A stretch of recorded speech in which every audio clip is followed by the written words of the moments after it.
Hello class, batch 24, year 4. Dr. Abriza here to talk about fluorides.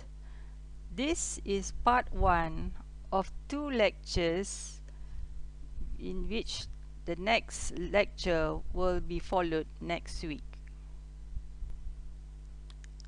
Part 1 will cover the element of fluoride, historical evolution, sources of fluoride, metabolism, benefits of fluoride, and mechanism of actions of fluoride.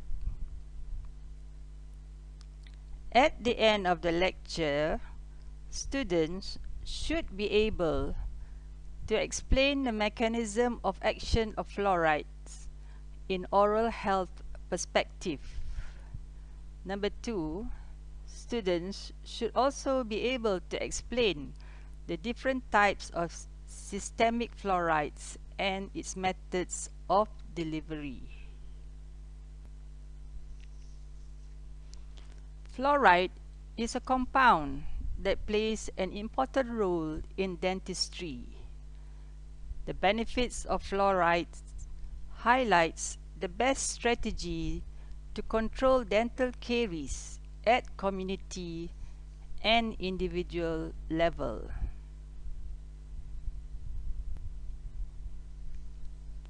Fluorine is one of the elements in the halogen group with atomic number 9.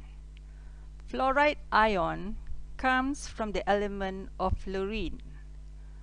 From the biological viewpoint, fluoride is usually grouped with trace elements and ranks 13th among the elements in order of abundance in the Earth's crust.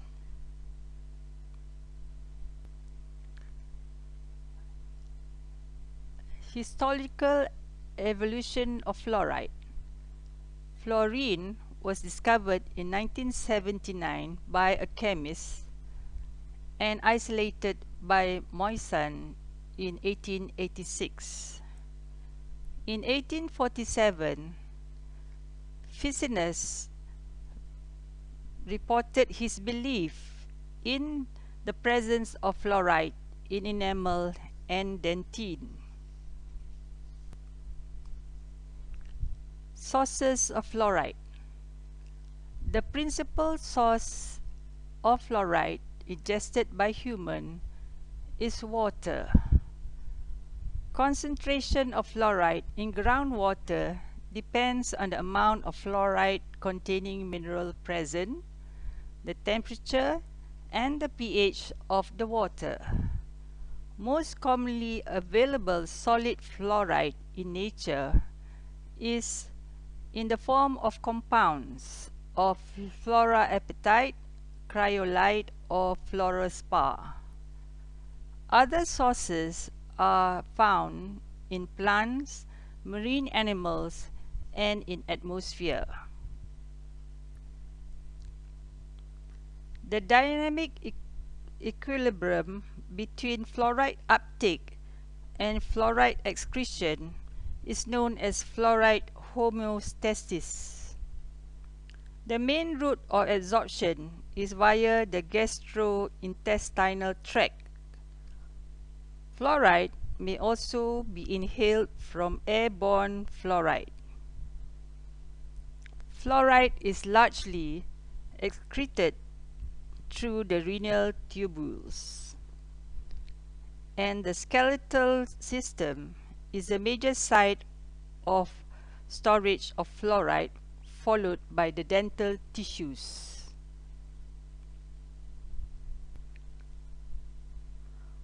Once fluoride is ingested, systemic fluoride is absorbed via the GIT and distributed and deposited throughout the body via the blood supply. Fluoride levels in saliva are about 65% of the blood level.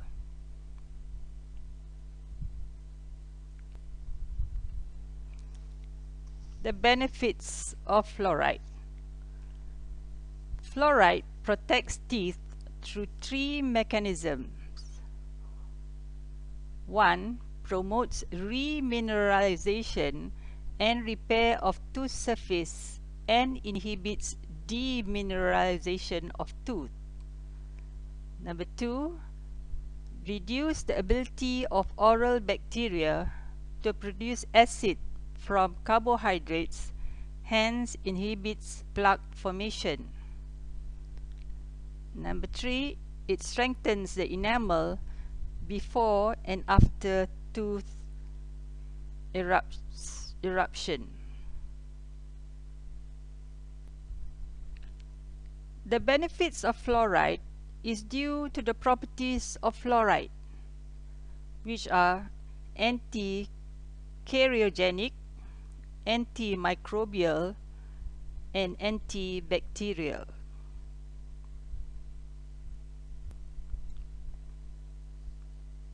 Caries prevention is enhanced by the effects of fluoride in making the tooth more acid resistant, and control of acid production by the bacteria which is present in the plaque.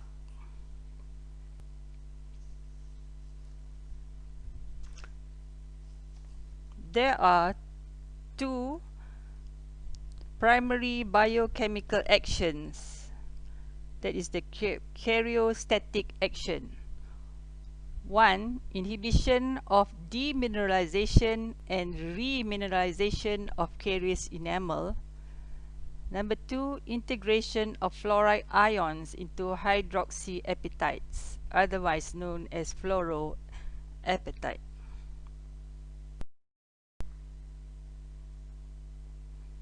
Anti-caries effects of fluoride are: number 1. Fluoride and hydroxyapatite crystals. Number 2. Fluoride of remineralization and remineralization of teeth. Number 3. Fluoride and oral bacteria.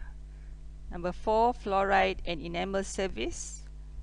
Number 5. Fluoride and morphology of the teeth. Fluoride depresses demineralization and enhances remineralization.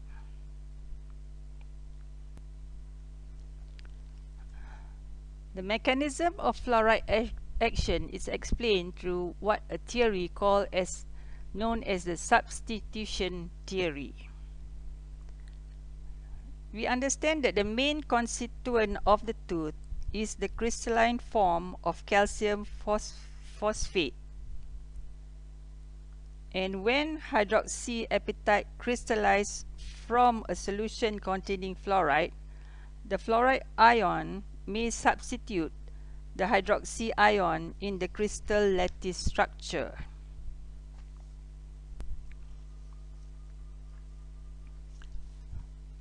When the plaque pH falls, following, for example, a sugar intake, there is an outflow of mineral ions. We call it as demineralization.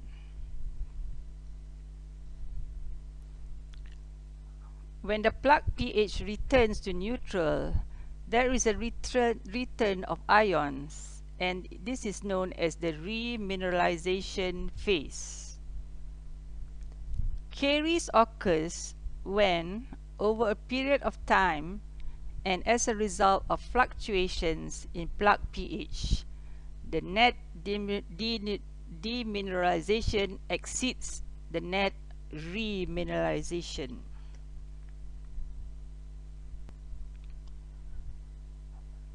The chronology of fluoride action. Most of the fluoride incorporated into the developing enamel occurs during pre-eruptive period of enamel formation. This is through the route of fluoride is through systemic route.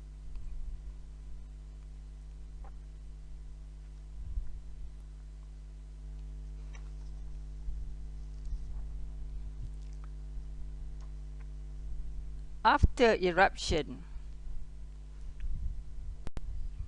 the ionic exchange can occur between the outer enamel and the plug fluids, and it inhibits cyclolysis and encourage remineralization. Fluoride can affect microorganisms in many ways. Low fluoride concentration, it inhibits acid formation. Higher concentration, it can affect growth and metabolism of microorganisms. This is related to the effect of fluoride on the enzymes.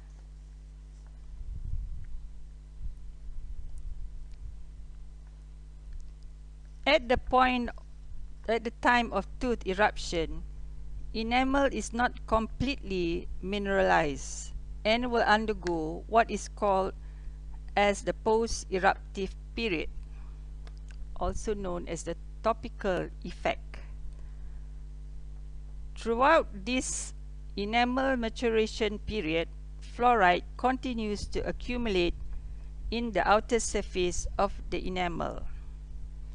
This fluoride is derived from saliva as well as the fluoride containing products which are found in food and drinks.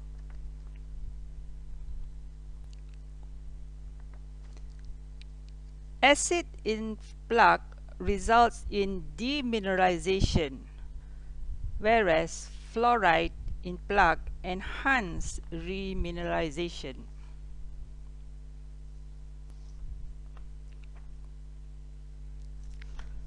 Fluoride and crown morphology. Fluoride affects the shape of crown during odontogenesis, and you can find shallower pits and fissures. So there is a lesser chance of plug formation, which will lead to a lesser formation of acids and a decrease in caries activities. Fluoride acts on enolase enzyme and thus prevent conversion of glucose to lactic acid. This is the relation between fluoride and plug metabolism. The Edgar et al. Study concluded that fluoride concentration as low as 1 part per million in water supply are sufficient to partly inhibit plug cyclolysis and acid production.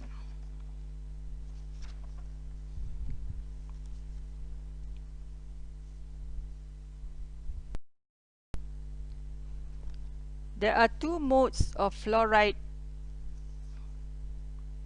administration.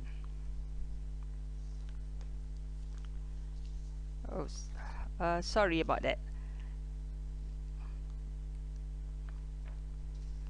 Caries dissolution of enamel can be seen as a cyclic phenomenon consisting phases of demineralization and remineralization that are determined by changes in the pH and ionic concentration within the plug and the lesion.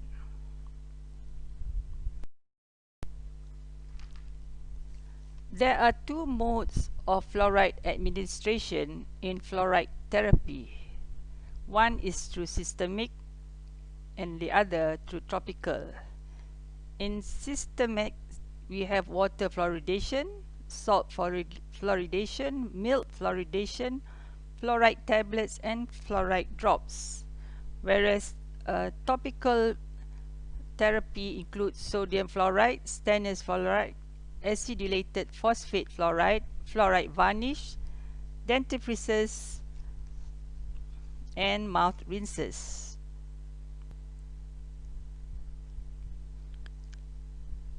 The fluoride therapy ensures fluoride ion supply to the enamel surface and Water fluoridation is the most cost-effective method of supplying fluoride ions.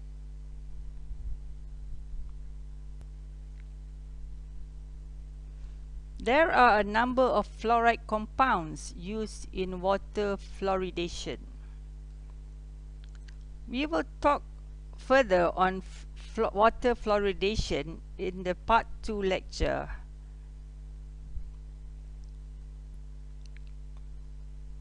Salt fluoridation. Salt fluoridation is another form of fluoridation and has been used in Switzerland since 1955 by using tablet salts as a vehicle of fluoride. The advantages of salt fluoridation are: it holds good in developing countries where centralized water supply is not present, permits individuals to accept or reject it, and it is inexpensive.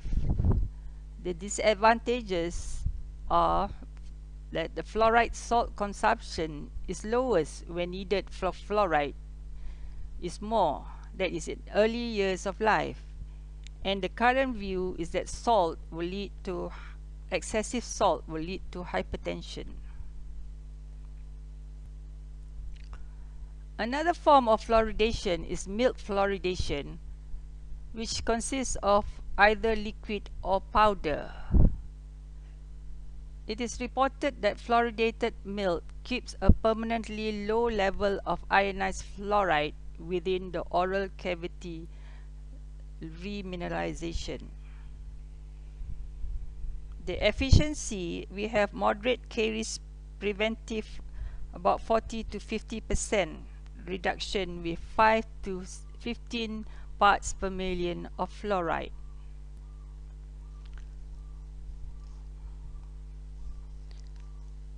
Other systemic mode includes fluoride supplements, which are in the form of tablets or drops.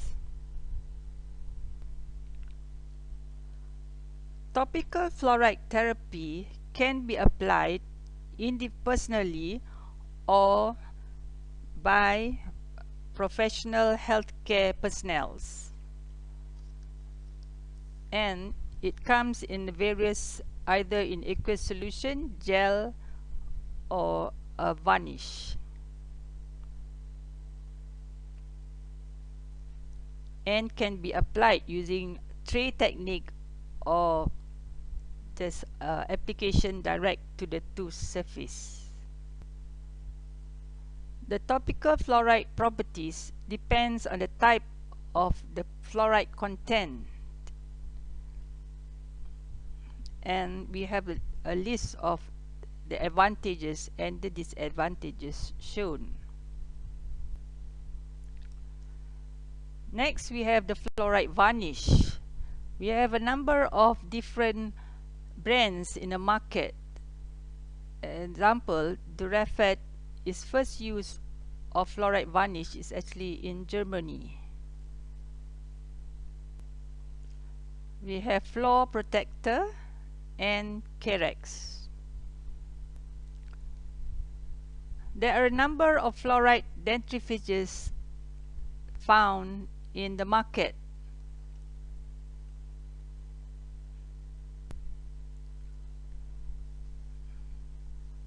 Fluoride mouth rinses have been used extensively as a caries preventive intervention in school-based programs and by individuals at home.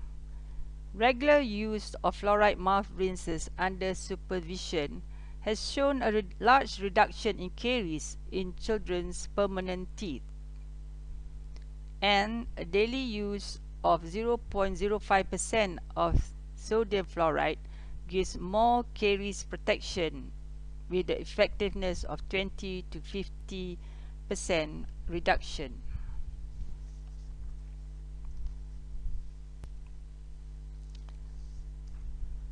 So now, what is the part per million versus the effect? Part per million refers to 1 milligram in 1 liter of water.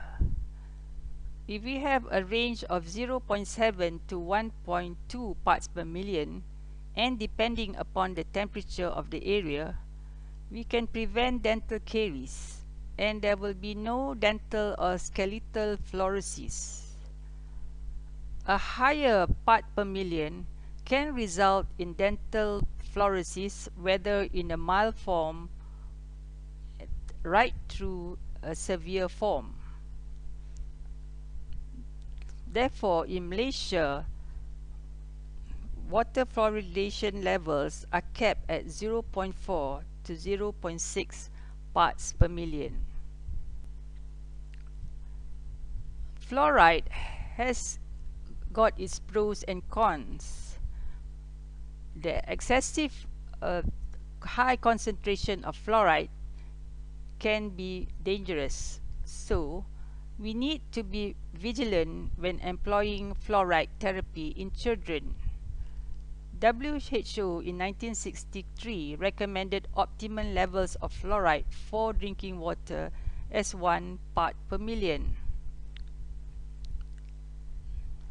The average daily intake of fluoride from all sources for adults are in the range of 2 to 2.5 milligrams, and in children 1.2 milligrams. This is a textbook which is used for the reference in this presentation. And with that, I will continue the next lecture, which is the topic is Fluorides 2, whereby I will focus on water fluoridation, fluoride toxicity, and methods and measurement of fluoride and fluorosis. So with that, I thank you for your kind attention.